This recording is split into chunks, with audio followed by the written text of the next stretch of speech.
Maître, je voudrais savoir qu'est-ce que vous pensez de la défense? Alors écoutez, ce qu'on assiste depuis le début, c'est que,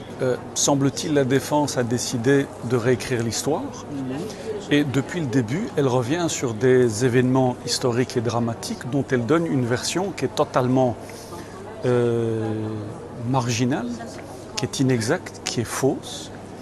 et en évacuant et en occultant le fond du dossier, c'est-à-dire la participation de leurs clients au génocide et au massacre au Rwanda. Donc la seule stratégie de la défense est de refaire le procès en faisant systématiquement le procès du FPR ou l'action du FPR ou la situation au Rwanda, alors que tout cela est hors propos et avec une volonté en réalité de réécrire l'histoire dans un sens, ça a été dit par nombreuses personnes, qui est un sens en réalité révisionniste, en voulant porter la responsabilité de tous les torts uniquement en réalité aux victimes. Madame Brackman a rappelé, parce qu'elle écrit depuis de très nombreuses années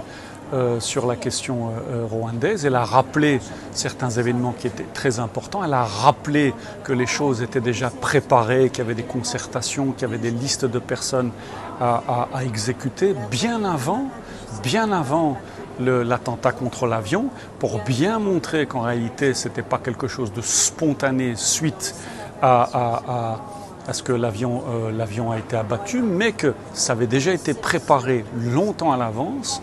et elle a tout simplement rappelé la réalité historique. Elle n'a pas